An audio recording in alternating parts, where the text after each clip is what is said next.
Good morning, everybody. Welcome to the European Customer Centricity Awards webinar series. This is the Turkey webinar, and we're going to be discussing creating a CX culture within an organization. The European Customer Centricity Awards aims to be the biggest celebration of customer experience across Europe. Entries are free. You can enter up to 3 categories at the moment. They're on a first-come, first-served basis. And we have quite a few community events happening very soon. So if you are interested in entering, I suggest that you jump on that very quickly before those free entries run out. There's also a fantastic lineup of speakers at the conference as well. So if your story is not at a point where you would like to enter it at this stage, come along to the conference and hear from some fantastic speakers, such as the ones that we have today. So we're going to start with the content. I just want to introduce both of our speakers today. So I'll leave it up to you, gentlemen, to introduce yourselves.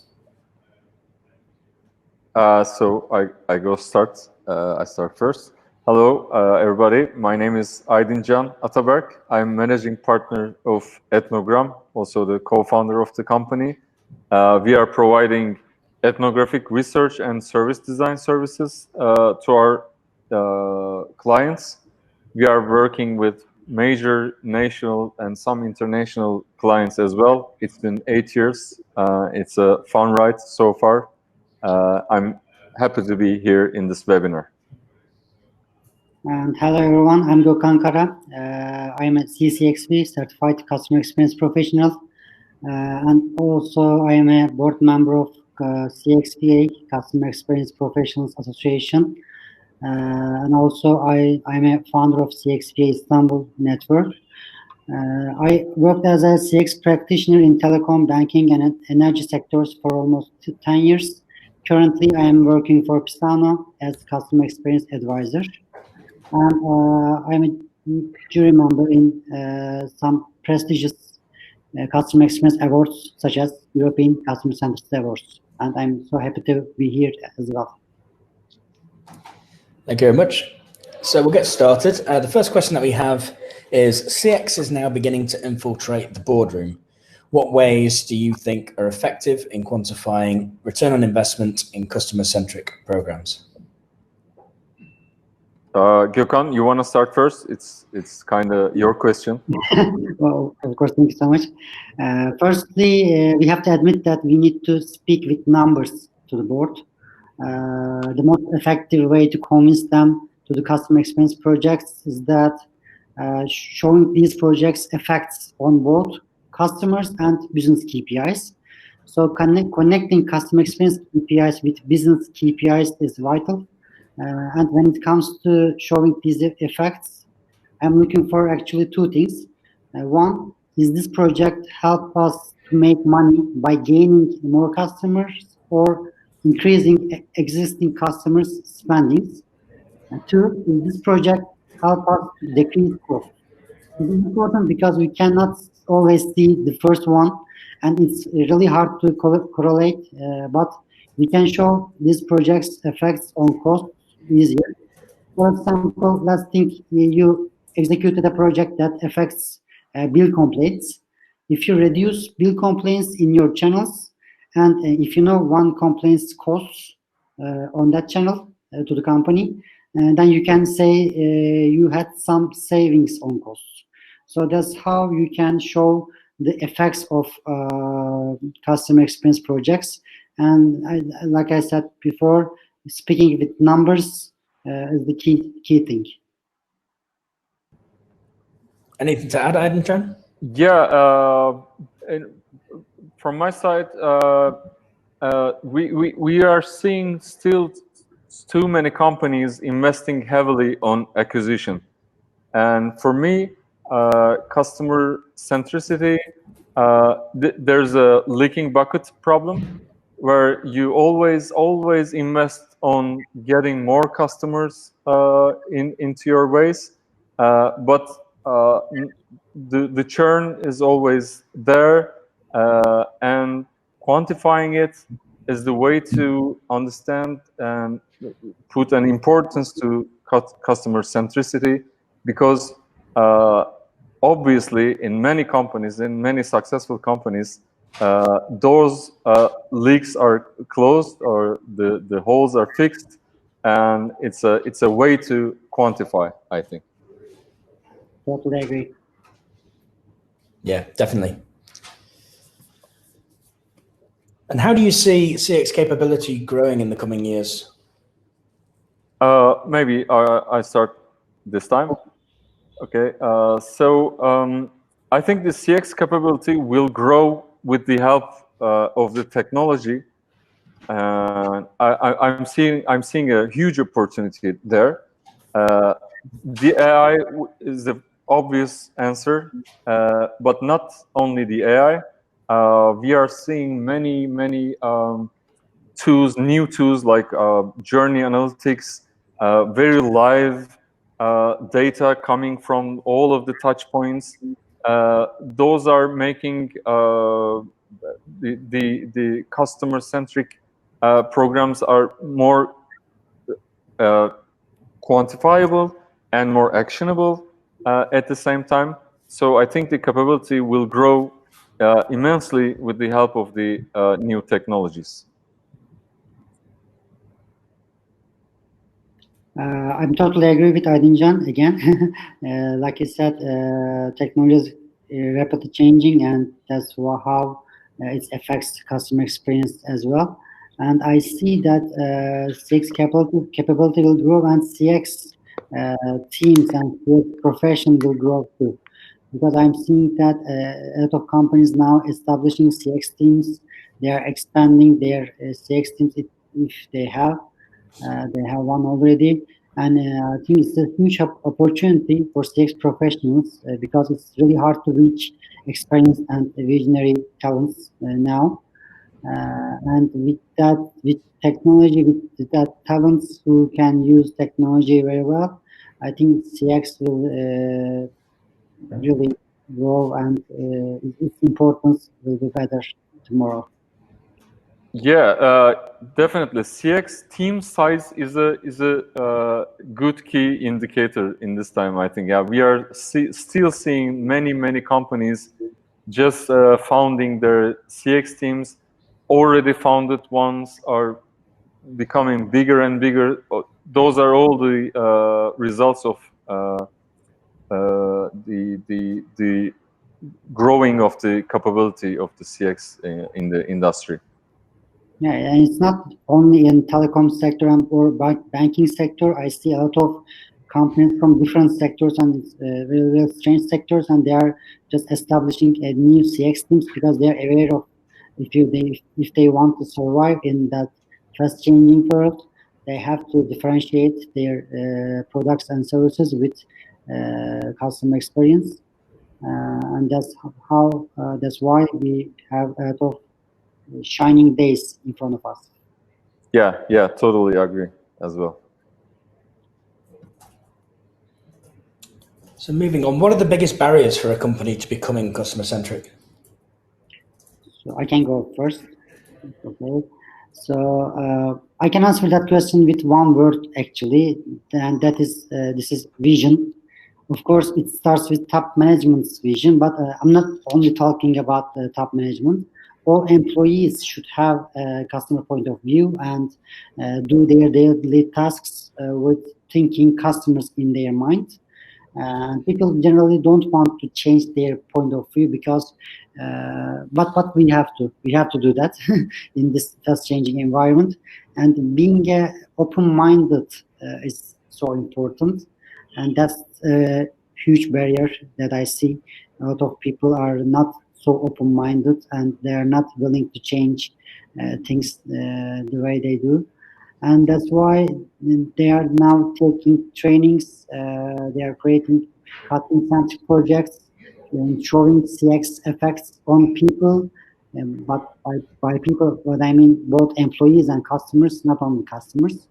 And this is really important. And otherwise, you cannot be a customer-centric company. So I can say that vision and being an open-minded is really crucial.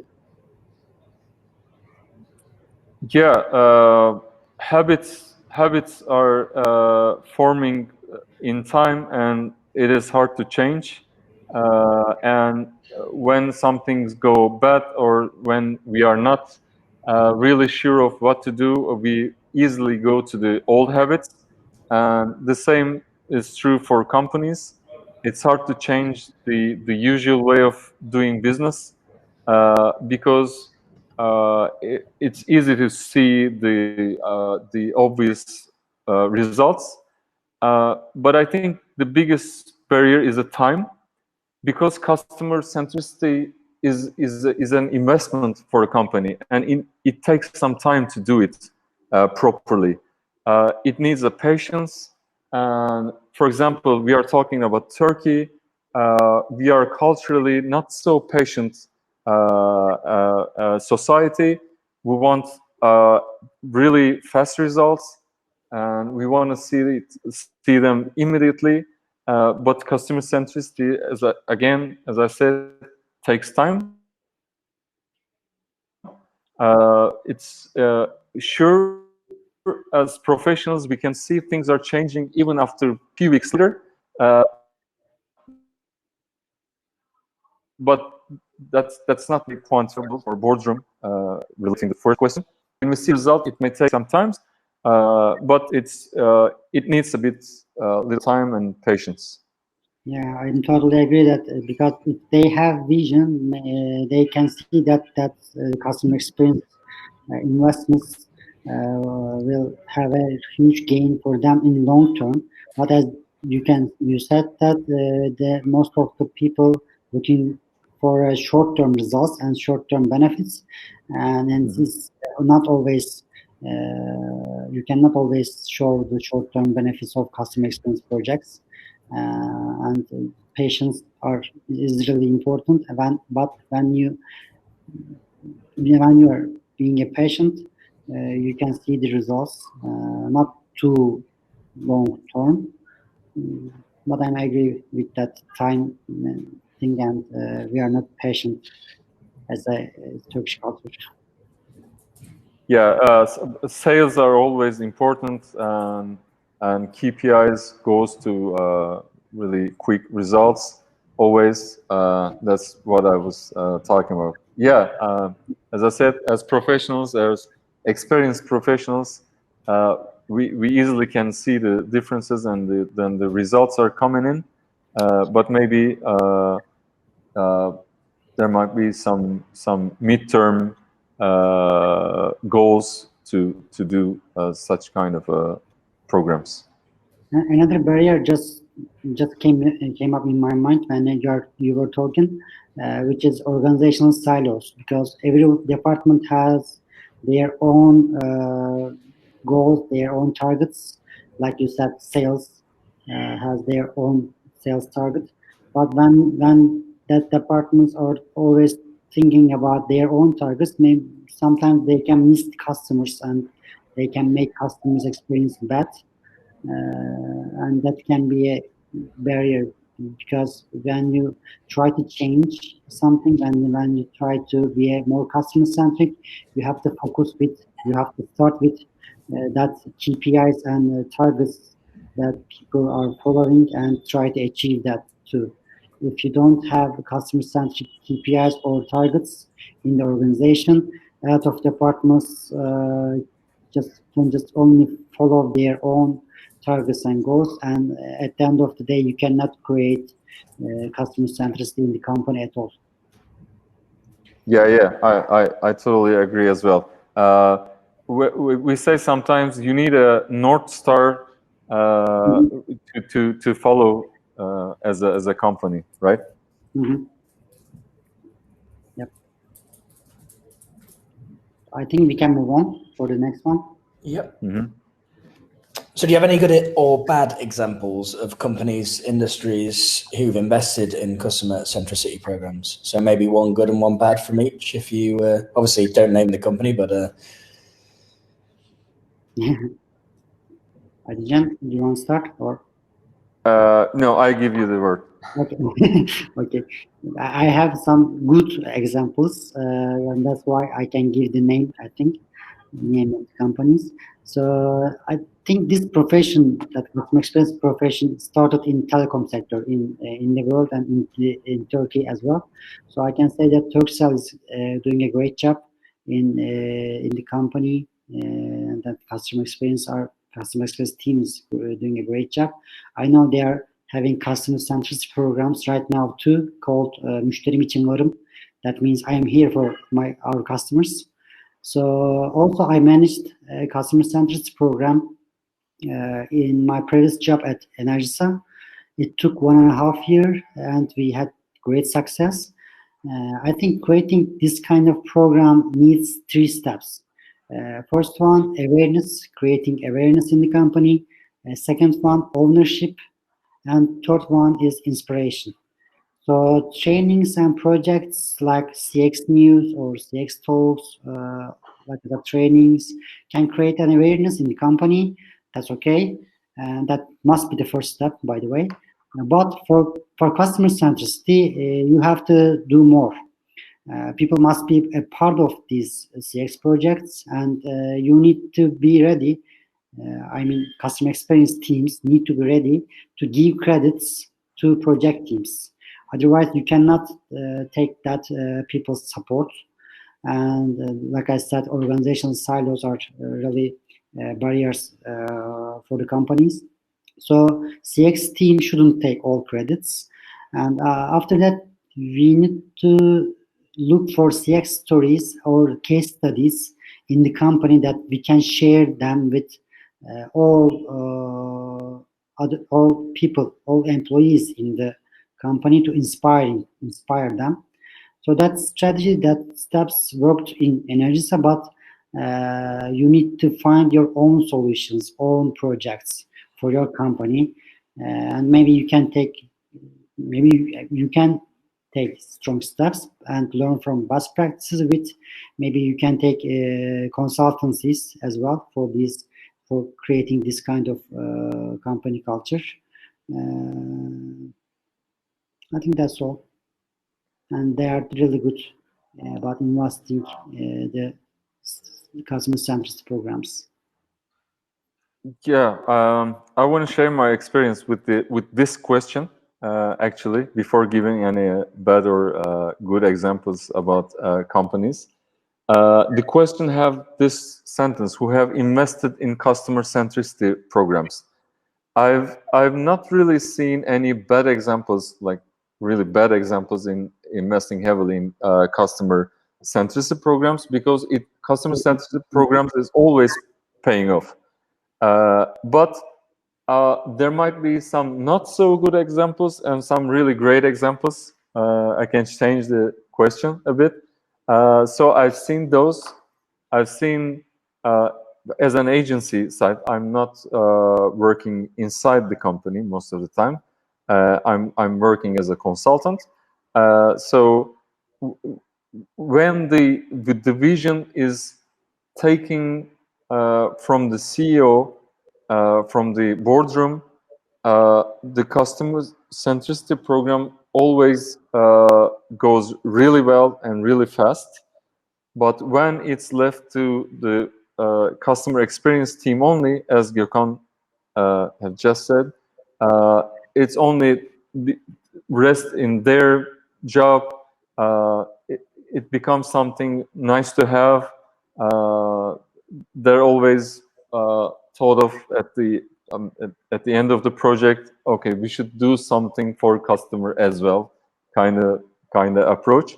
But I've seen the opposite as well.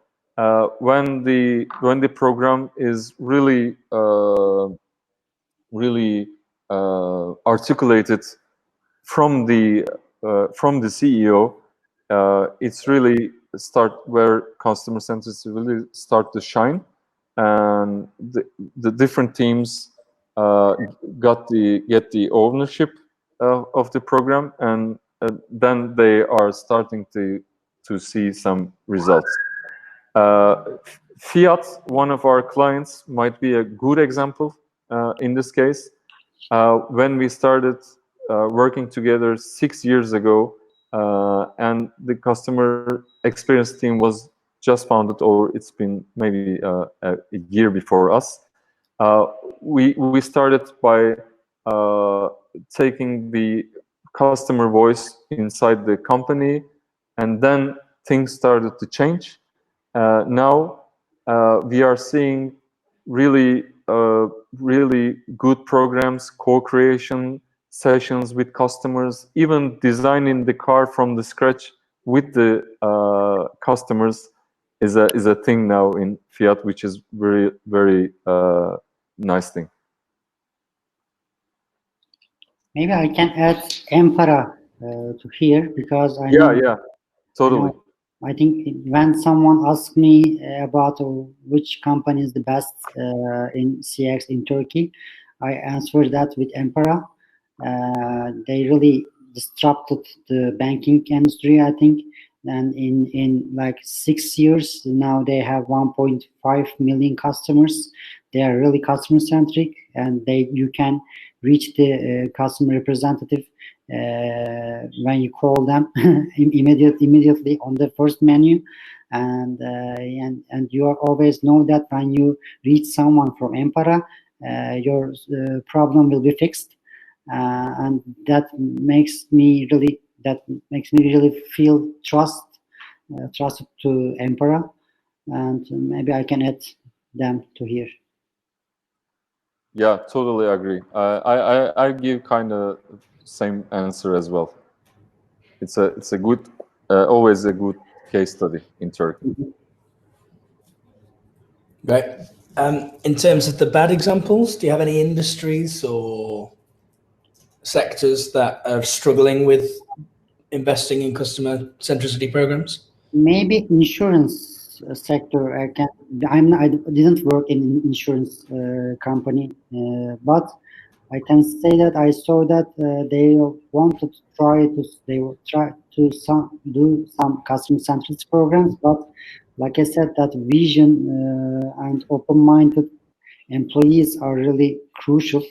In that manner, when you try to make change, you have to know that, and you have to make sure that the right people are with you, and with the right strategy, you can make any difference. Without that, this is not a copy paste. You cannot copy paste the culture. You cannot change the culture from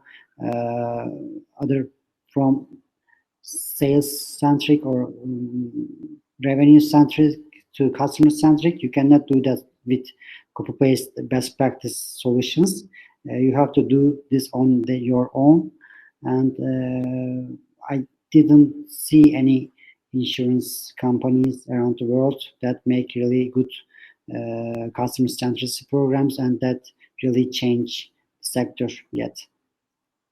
Yeah, and maybe that's why we are seeing small startups start to challenge the big insurance companies and we call them insurtechs. They are really seeing the opportunity and bringing new applications to life inside the industry.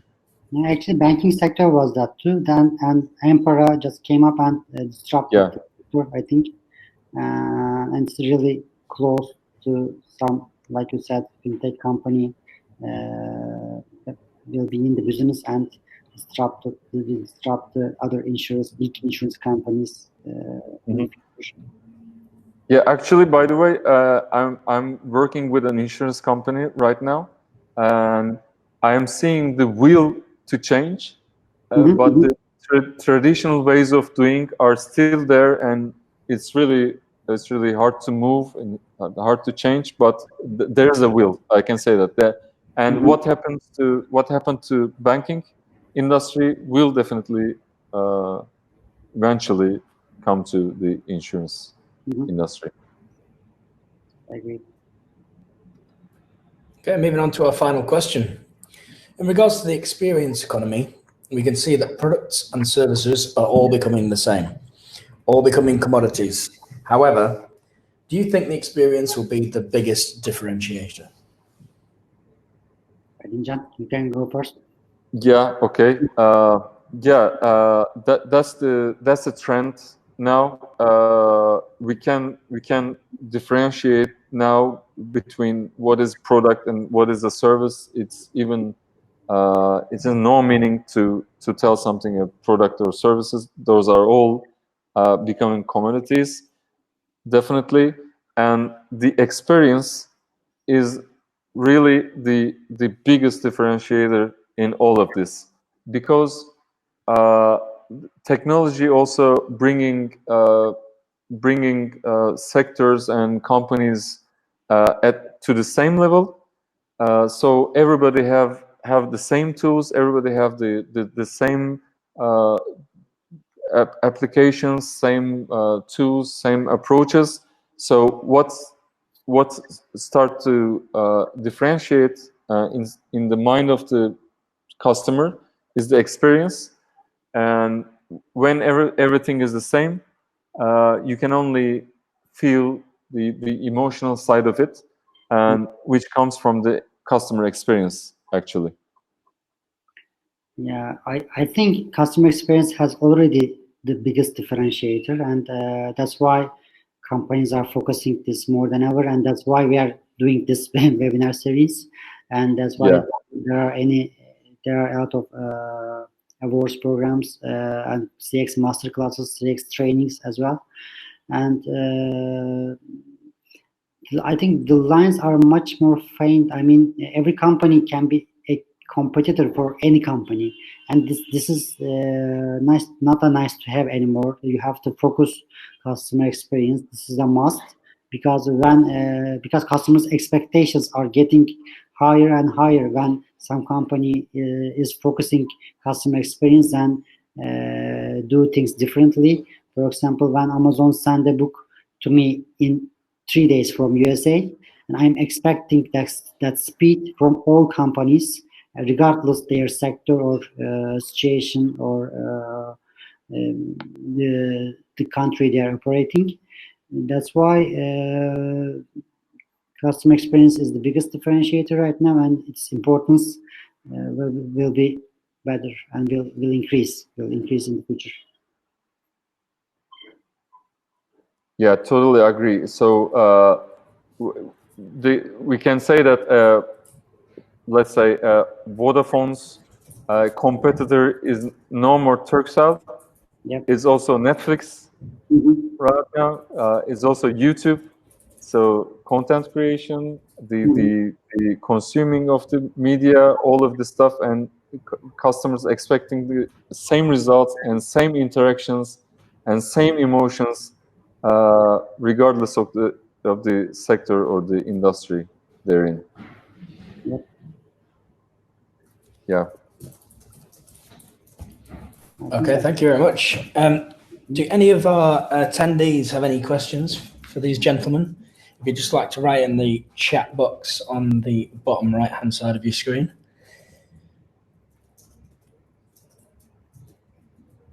I'll just give you a minute to do that. If anybody would like to ask any questions.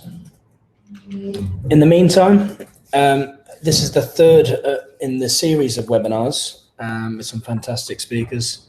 Next week we have 3 more. So if you're interested in joining any of those, there's the link on the left-hand side. Please feel free to sign up for those webinars. They are free to attend.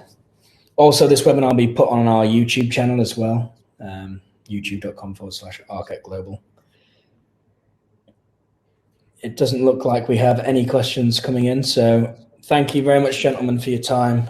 Really appreciate you sharing your insights there with us. Thank you so much, Richard. Thank you very much for having us.